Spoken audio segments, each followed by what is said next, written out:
नमस्कार दोस्तों, स्वागत है आपका Sonu RBSC and CBSE classes में। हम पढ़ रहे हैं क्लास 10th की साइंस का चैप्टर नंबर 6 लाइफ प्रोसेस जैव प्रक्रम। कल हमने जैव प्रक्रम के बारे में थोड़ा बहुत देखा था। उसका जो अभी आप ये हमारी सेकंड वीडियो है। फर्स्ट वीडियो देखने के लिए आप पहले डिस्क्रिप्शन में जाए, वहाँ से फर्स्ट वीडियो देखें, उसके बाद अपनी जो सेकंड वीडियो है वो देखें, क्योंकि ऐसे कुछ समझ में नहीं आएगा। तो जो कल देखा था उसके आगे हम देखने जा रहे हैं।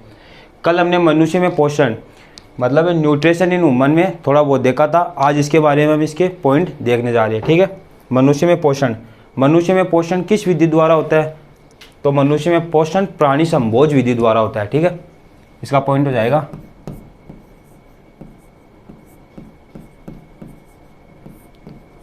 मनुष्य में पोषण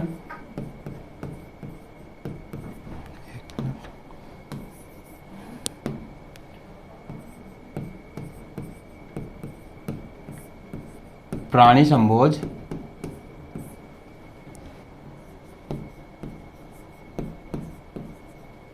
विधि द्वारा होता है।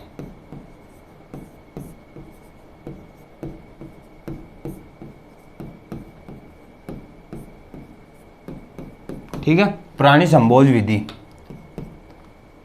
अभी आप सोच रहे प्राणी संभोज विधि क्या है? ठीक है, जो ये प्राणी संभोज विधि है ये क्या होती है? प्राणी संभोज विधि, जैसे हम कोई खाना खाते हैं, खाना खाने से लेकर उसका मतलब आमाशय में पाचन होने तक का जो परिक्रम होता है वो प्राणी संभोज विधि में आता है। ठीक है, मैं इसे आपको लिख देता हूँ। ये बेसिक चीज़ है।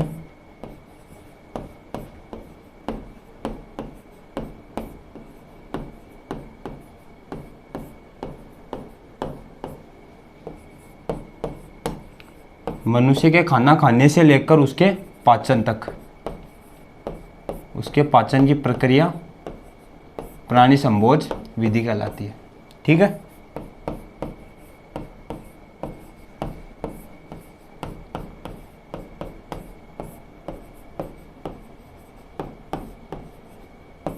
संभोज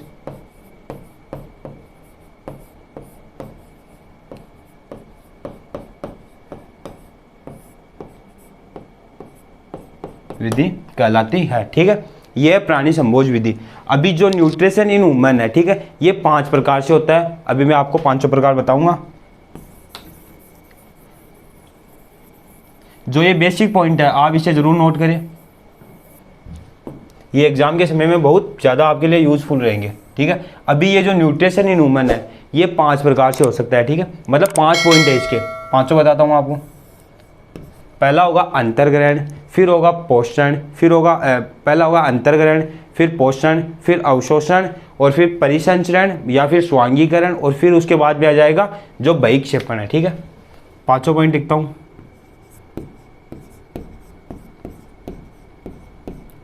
अंतर्ग्रहण,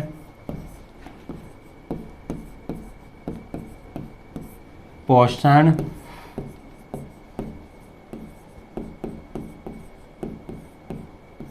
अवशोषण,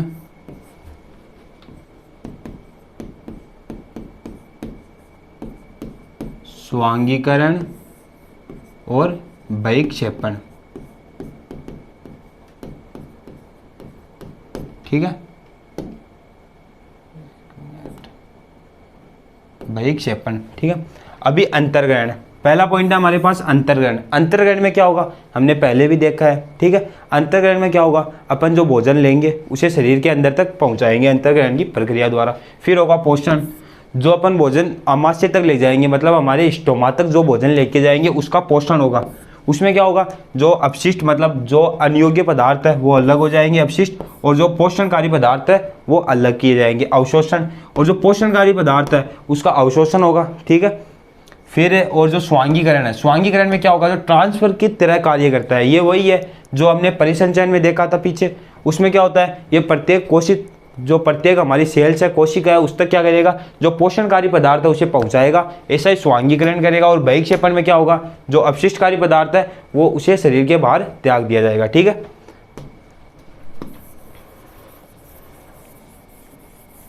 अभी हम ह्यूमन डाइजेस्टिव सिस्टम देखने जा रहे हैं।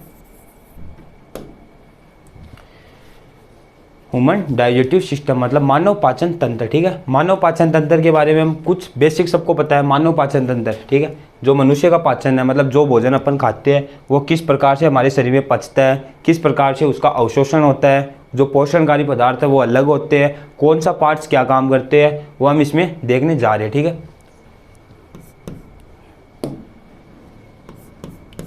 मानव पाचन तंत्र,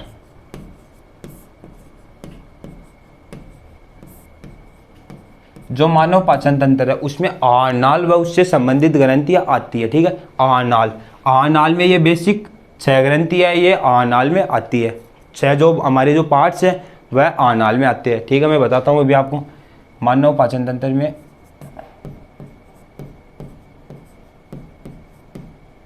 आहारनाल व उससे संबंधित जो ग्रंथि है वो आएगी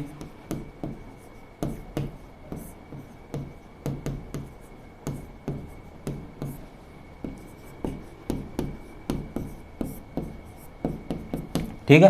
अभी आहारनाल देखते हैं अपन।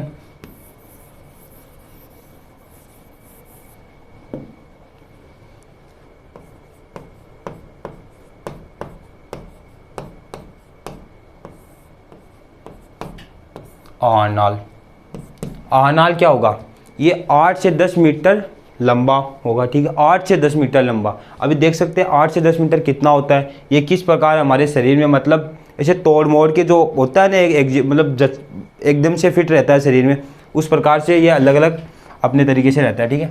यह 8 से 10 मीटर लंबा होता है, ठीक है। आहारनाल क्या होता है, जो अपन भोजन मुख से लेते हैं उससे जहाँ तक इसका पाचन होता है वहाँ तक के जो अंग आते हैं वो आहारनाल में आते हैं। अभी आहारनाल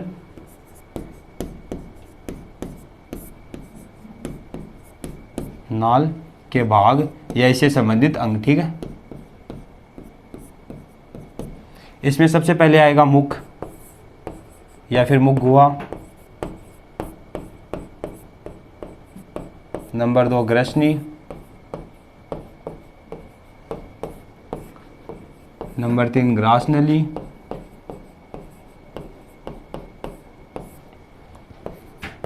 नंबर 4 आमाशय। इसमें आमाशय मेन है, मतलब आमाशय सबसे ज़्यादा उपयोगी इसमें यही है। नंबर 5 छोटी आंत और नंबर 6 बड़ी आंत,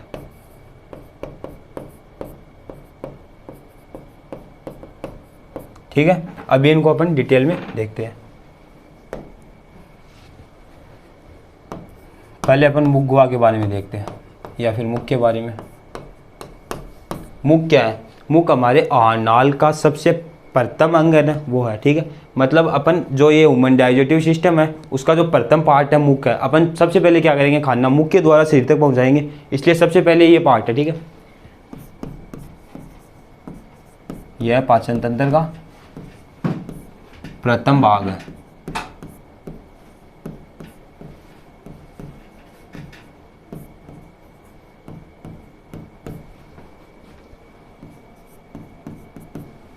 ठीक है।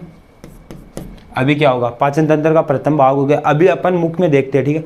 मुख में जो टॉयलिन है, ठीक है, टॉयलिन हार्मोन पाया जाता है। ये क्या करता है, जो मंड है उसको माल्टोस शर्करा में बदलता है। मुख में 2 या 3 से ज़्यादा हार्मोन्स पाए जाते हैं, उनके बारे में बताता हूँ आपको। मुख या मुंह में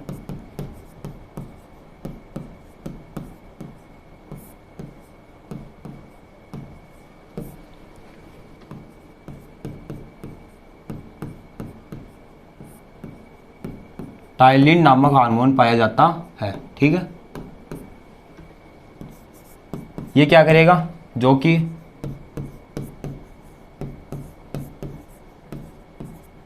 मंड को माल्टोस शर्करा में परिवर्तित करेगा।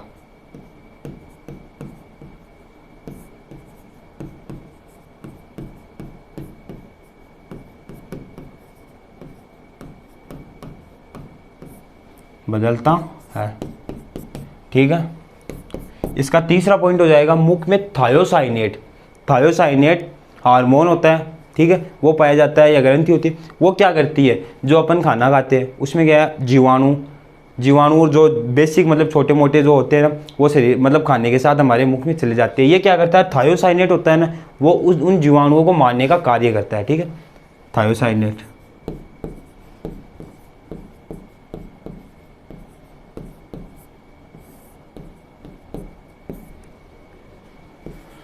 यह मुख में उपस्थित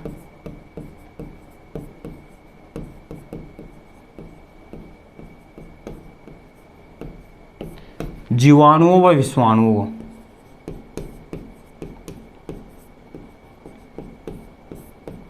वह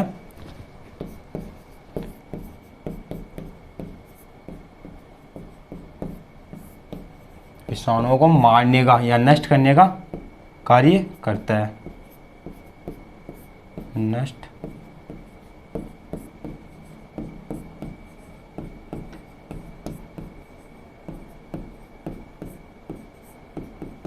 ठीक है। और जो अपन मुख में एक चीज़ और होती है, लाल ग्रंथि पाई जाती है। लाल ग्रंथि क्या करती है, जो अपन भोजन लेते हैं उसे नॉर्मली हम बेसिक में छोटे छोटे टुकड़ों में चबाते हैं। ठीक है, अभी लाल ग्रंथि का काम क्या होगा, जो अपन भोजन खाएंगे वो क्या करेगी, उस भोजन को लसलेसिला और जो अपने जो लाल है ना वो उसमें मिक्स कर देगी, जिससे क्या होगा, भोजन है ना जो हमारी ग्रास नली है ना वहाँ पे अटकेगा नहीं, सीधा हमारे आमाशय तक आ जाएगा। ठीक है, ये भी एक पॉइंट है।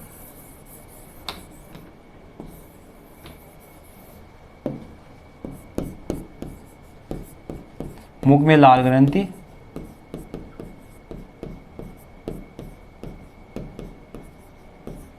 भोजन को लसलसीला तथा चिकनेदार, मतलब जो चिकना होता है ना वैसा बनाती है।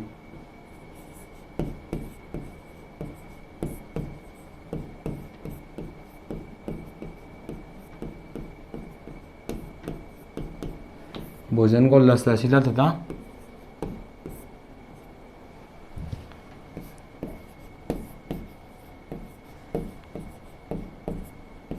चिकनेदार बनाती है। इससे क्या होगा, ये जो ग्रास नली है, ग्रास नली सीधी नहीं होती। ठीक है, अभी अपने पीछे देखा था, ये जो है ना ये ग्रास नली है, ये सीधी नहीं होती, ये कर्माकुंचन गति की तरह होती है, मतलब ऐसे होती है। ठीक है, इससे क्या होगा, जो भोजन चिपचिपा रहेगा ना तो ये अटकेगा नहीं, मतलब कहीं पे चिपकेगा नहीं। समझ गए। अभी मुख के बाद में ग्रसनी के बारे में देखते हैं।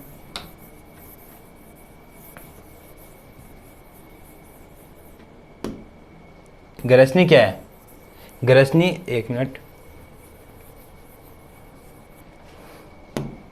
जो ये पार्ट है ना, ये पार्ट,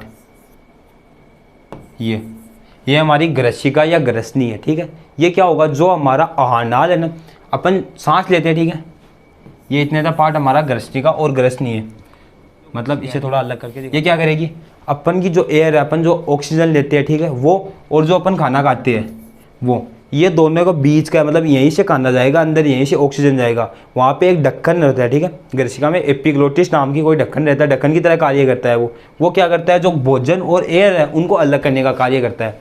जैसे अपन भोजन खा रहे हैं उस समय हमारी जो एयर नली है ना उसमें वो भोजन न जाए, इसलिए वहाँ पे एपिग्लोटिस नाम की एक ढक्कन नुमा आकृति की वो होती है। ठीक है, ये ग्रसनी में पाई जाती है। ये क्या करती है, भोजन और जो हमारी वायु है ना उनको अलग करती है। मतलब ग्रसिका में पहला पॉइंट हो जाएगा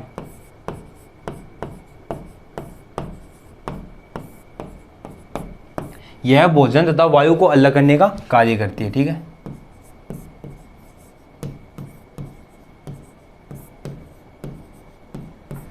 यह भोजन तथा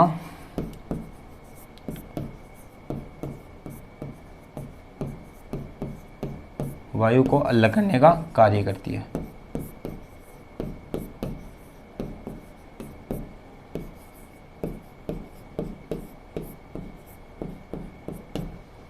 इसमें एपिग्लोटिस होती है जो इन दोनों के विभाजन में सहायता करती है। यह एपिग्लोटिस की सहायता से करती है। ठीक है, ये याद रखना है, एपिग्लोटिस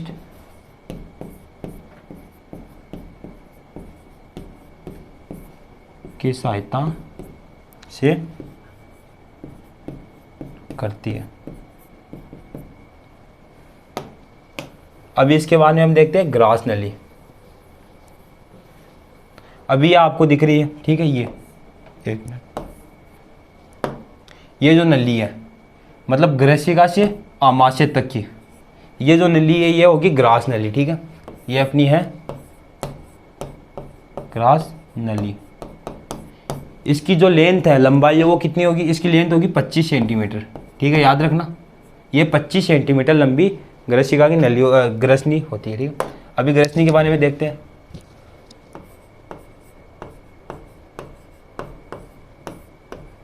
ग्रसनी फर्स्ट पॉइंट हो जाएगा, यह 25 सेंटीमीटर लंबी होती है, लंबाई की होती है।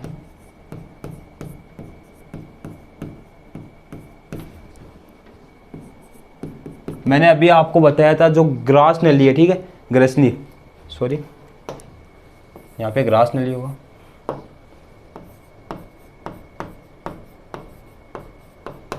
जो अपनी ग्रास नली है उसकी जो आकृति है वो कैसी होती है, अभी मैंने जस्ट बताया, उसकी आकृति होती है कर्माकुंचन आकृति, मतलब ऐसे जो टेढ़ी मेढ़ी होती है ना वैसी आकृति की होती है। यह है कर्माकुंचन आकृति की होती है।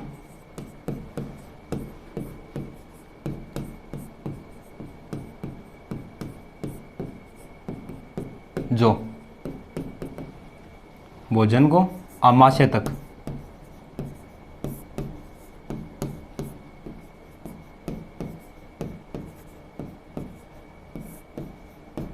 तक बिना रुकावट के पहुंचाने का कार्य करती है।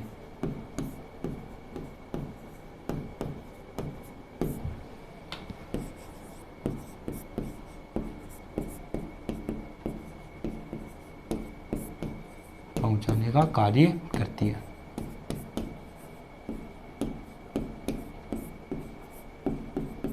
ठीक है। अभी जो ग्रसनी और ग्रास नली इन दोनों में भी एक मतलब कॉमन चीज़ है। अभी दोनों के ग्रसनी है उसमें क्या होगा, जो एपिग्लोटिस्ट है, एपिग्लोटिस्ट अगर हमारे शरीर में नहीं होगा तो क्या होगा, जो अपन खाना खाएंगे वह जो हमारी श्वास नली है उसमें अटक जाएगा। इसीलिए बोलते हैं खाना खाते समय में बात नहीं करनी चाहिए। ठीक है, इससे क्या होगा, अपन खाना खा रहे साथ में सांस ले रहे तो एपिग्लोटिस्ट है वो बीच में हो जाएगी और खाना है ना वो श्वास नली में अटकने का खतरा बढ़ सकता है। ठीक है, तभी बोलते हैं खाना खाते समय में बात नहीं करनी चाहिए। मानता तो कोई नहीं है। अभी अपन देखेंगे आमाशय, नंबर 4 है आमाशय। यह आनाल का सबसे महत्वपूर्ण भाग है। ठीक है, आमाशय इंपॉर्टेंट है ये। ठीक है, आमाशय क्या है, ये आरनाल का चौड़ा भाग है। जो और भाग है उनके कंपेयर में ये चौड़ा है। आरनाल में सिर्फ 6 भाग आएंगे। वैसे हमारे शरीर के जो ह्यूमन डाइजेस्टिव सिस्टम है उसमें बहुत से पार्ट्स हैं, लेकिन जो आपकी बुक्स है उसमें 6 के बारे में दिया गया है। फिर भी हम थोड़े बेसिक तौर पर अलग जो पार्ट्स है उनके बारे में अभी जानेंगे। आरनाल में आमाशय का पहला पॉइंट क्या होगा, यह सबसे चौड़ा नहीं बोल सकते लेकिन चौड़ा भाग है इनकी कंपेयर में।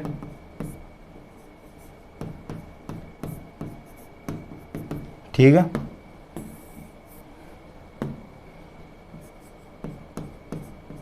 यह चौड़ा भाग है। आहारनाल और ग्रसनी दोनों के बीच में एक अवरोधिका पाई जाती है। ठीक है, यह ध्यान रखना है आपको।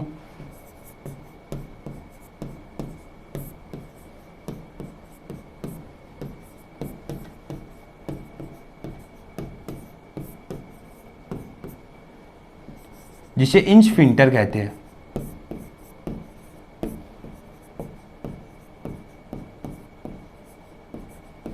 अवरोधनी पाई जाती है।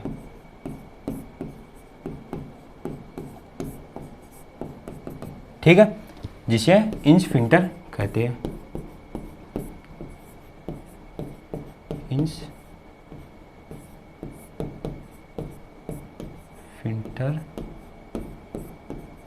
कहते हैं। ठीक है, अभी आमाशय हो गया। आमाशय 3 पार्ट्स में बटा होता है।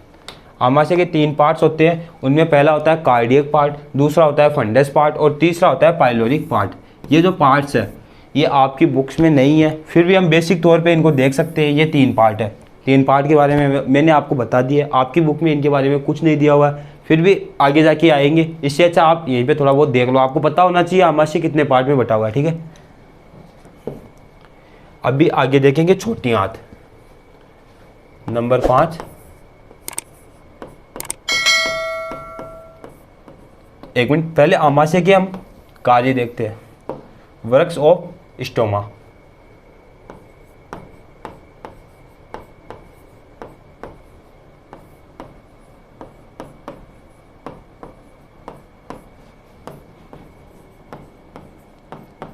Work of stoma, basic English आपको यूज़ करनी है, अभी से स्टार्ट करनी होगी।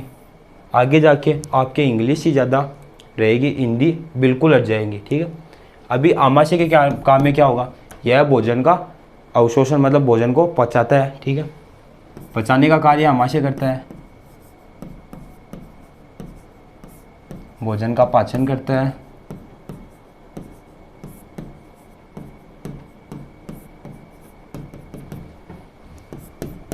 यह भोजन को संग्रहित करता है मतलब भोजन को इकट्ठा करता है। पहले संग्रह करेगा फिर उसका पाचन करेगा, भोजन का संग्रहण करता है, ठीक है।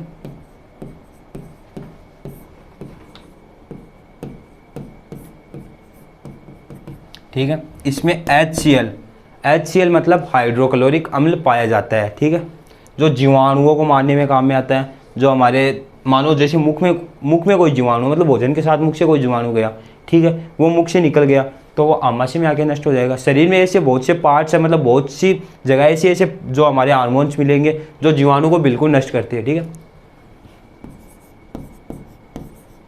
इसमें HCl, इसकी फुल फॉर्म होगी हाइड्रोक्लोरिक अम्ल, ये ध्यान रखिए आप। हाइड्रोक्लोरिक अम्ल मतलब एसिड पाया जाता है,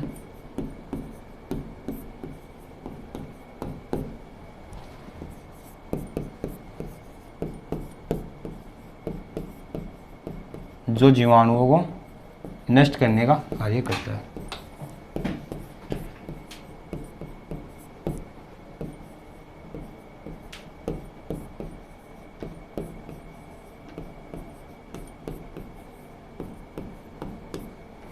कार्य करता है, ठीक है, ये इसके बेसिक पॉइंट है। और भी अगर देखें तो इसमें और भी ऐसे हार्मोन्स पाए जाते हैं जो जीवाणुओं को नष्ट करते हैं। जो कार्बोहाइड्रेट है मतलब जो कार्बोहाइड्रेट है उसका पाचन करते हैं। कार्बोहाइड्रेट है ना, उसका पाचन अलग से होता है। और मेन चीज़ है भोजन का पाचन करता है, ठीक है। भोजन का अवशोषण भी इसमें होता है, थोड़ा बहुत, पूरा नहीं होता, थोड़ा बहुत भोजन का अवशोषण होता है। इसीलिए अभी एक आपको बेसिक बात बताता हूँ, जो अपन एल्कोहल, ठीक है,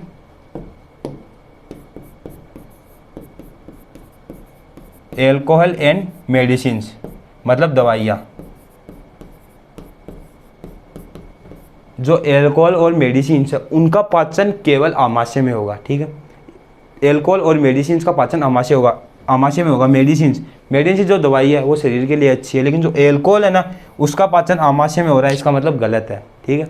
एल्कोहल हमारे शरीर के लिए वैसे नुकसान करती है और उसका पूर्ण पाचन मतलब भोजन का संपूर्ण पाचन आमाशय में नहीं होगा, लेकिन जो एल्कोहल है उसका संपूर्ण पाचन लगभग आमाशय में हो जाता है, ठीक है। एल्कोहल एवं दवाइयों का पाचन भी इसी में होता है।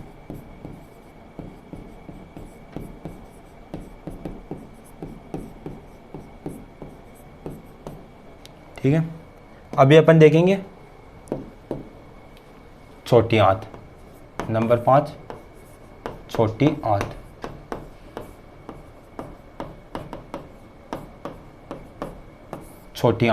छोटी आंत में क्या होगा, जो आमाशय है उसमें भोजन का संपूर्ण पाचन नहीं होगा, मैंने बताया था। उसमें भोजन का संग्रहण होता है, केवल पाचन होता है लेकिन अवशोषण नहीं होता वहाँ पे, ठीक है। तो छोटी आंत में क्या होगा, जो भोजन है उसका अवशोषण मतलब जो पोषण है उसे वो छोटी आंत में उसका अवशोषण होगा, उसमें पाचन होगा, ठीक है। एक मिनट, यहाँ भोजन का अवशोषण होता है संपूर्ण,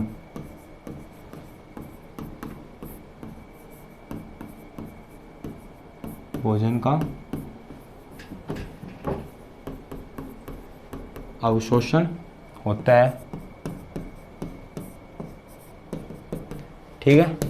यहाँ भोजन का संपूर्ण जो भोजन है उसका संपूर्ण अवशोषण कहाँ होगा, छोटी आंत में होगा। अभी जो छोटी आंत है, एक मिनट मैं बताता हूँ आपको, ये है ना, ये अंदर वाली, सॉरी अंदर वाली जो अंदर की तरफ है, ये है हमारी छोटी आंत, सॉरी ये है हमारी छोटी आंत, ठीक है। और जो ये बाहर है ना, ये है बड़ी आंत। छोटी आंत में क्या होगा, भोजन का संपूर्ण पाचन होगा। जो भोजन वहां से बच जाएगा उसका पाचन होगा छोटी आंत में। छोटी आंत को भी 3 भागों में बांटा गया है। छोटी आंत है ना, उसको 3 भागों में बांटा गया है।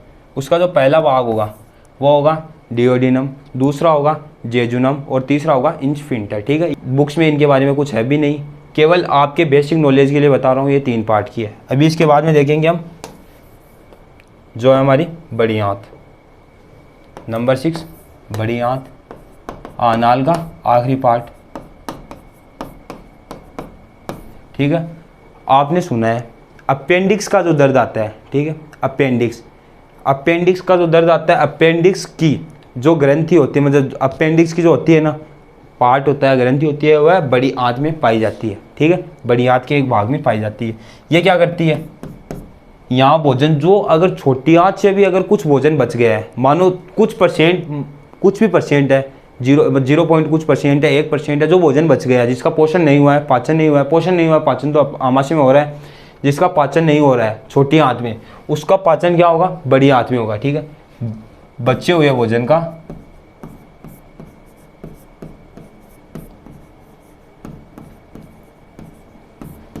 का पाचन यहाँ हो जाता है। इसके साथ ये क्या करेगी, जो जल है, ठीक है, जल का अवशोषण कहाँ होगा, जल का अवशोषण केवल बड़ी आंत में होगा, ठीक है।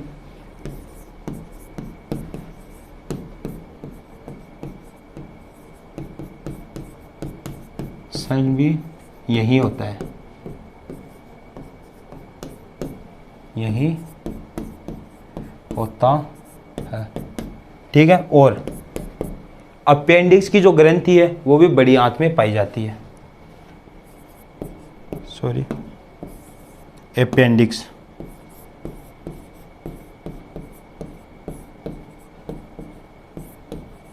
की ग्रंथि यही पाई जाती है।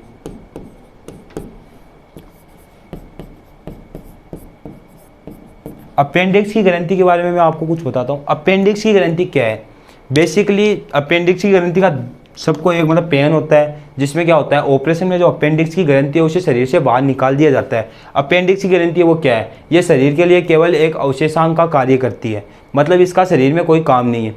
अगर एकदम से छोटे तौर पर देखें तो शायद इसमें जो कच्चे हुए, मतलब एकदम से जो कच्ची वस्तु है, एकदम से डीपली कच्ची, उसका पोषण यहाँ होता है, लेकिन अभी ये अवशेषांक के रूप में जानी जाती है। इसलिए शरीर में अगर मतलब कुछ भी क्वेश्चन आ जाए, उसमें पूछे शरीर में अवशेषांक कौन सी ग्रंथि या कौन सा पार्ट है, ठीक है, तो आप अपेंडिक्स लिख सकते हैं, क्योंकि अपेंडिक्स अवशेषांक है हमारे शरीर में।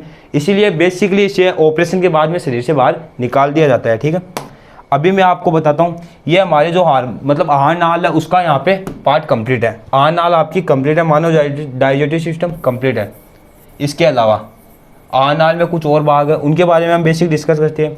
जैसे डायफ्राम, यहाँ आपको डायफ्राम दिख रहा है, जो कि हमारी जो आमाशय है और जो किडनी है, लीवर, पित्ताशय, इसके ऊपर रहता है डायफ्राम, ठीक है। ये जो है ये हमारा डायफ्राम है। अभी डायफ्राम के बारे में बताता हूँ। डायफ्राम होता क्या है, ये जो पसलियाँ होती है, ठीक है, पसलियों का बना हुआ होता है, जो कि इसे यहाँ पे स्टेबल रखता है। मतलब कोई भी घटना है उसमें, ये जो है ना, यहाँ पे हमारा हार्ट आता है, इधर हार्ट, फिर इधर से पसलियाँ आती है, ठीक है, पसलियाँ इधर तक आती है, लेकिन ये हार्ट और इसके बीच में ना एक वो रखता है, ठीक है, कवर की तरह कार्य करता है, और यहाँ पे इसे स्टेबल रखता है। आमाशय के बाद में, इसके डायफ्राम के बाद में पित्ताशय। पित्ताशय क्या होता है, पित्ताशय ये है, ये क्या करता है, पीतरस का स्त्राव करता है, मतलब पीतरस का भंडारण करता है, जो कि भोजन के पाचन के अंदर बहुत महत्वपूर्ण भूमिका निभाता है। पीत नली, जो कि पीत नली है ना, ये पित्ताशय तक पीतरस को पहुंचाने का कार्य करती है। यकृत जो किडनी है, इसके बारे में हम आगे डिटेल में पढ़ेंगे। जो बेसिकली हम बोलते हैं, मतलब जो अपन मारवाड़ी में बोलते हैं कलेजा, यकृत, कलेजा ना वो यकृत ही होता है, ठीक है। और अग्नाशय भी जो हमारे आमाशय में पाचन का है ना, पाचन में अपनी भूमिका निभाता है। इसमें से एक जो मतलब जो इसमें होता है, मतलब एक रस स्त्रावन करते हैं, ये अपना जो भोजन के पाचन में बहुत महत्वपूर्ण भूमिका निभाता है। और परिशेषिका, ये जो हमारी छोटी आंत बड़ी आंत में आती है, जो बड़ी आंत है उसमें परिशेषिका या फिर एक ग्रंथि और होती है, वो क्या करती है, मतलब जो अपशिष्ट है ना उसको लसलसीला बना देती है ताकि शरीर के बाहर त्याग सके, ठीक है। ये एक श्वेतांतर, ये छोटी आंत बड़ी आंत के अंदर आते हैं। ये हमारा ह्यूमन डाइजेस्टिव सिस्टम कंप्लीट हुआ। मैं आशा करता हूँ आपको वीडियो अच्छी लगी होगी। अगर हमारा जो RBC एंड CBSE चैनल है, इसके अलावा हमारा कंपटीशन चैनल भी है, जिसके अंदर हम नेवी, एयरफोर्स, जितने भी कंपटीशन एग्जाम है उसकी तैयारी करवाते हैं। अभी जो हमने जैव प्रक्रम में लाइव प्रोसेस में ह्यूमन डाइजेस्टिव सिस्टम पढ़ा, पार्ट 2 है, पार्ट 1 की लिंक आपको वीडियो के डिस्क्रिप्शन में मिल जाएगी और पार्ट 3 जल्दी आने वाला है। वीडियो को लाइक करें, कमेंट करें, शेयर करें। Thank you.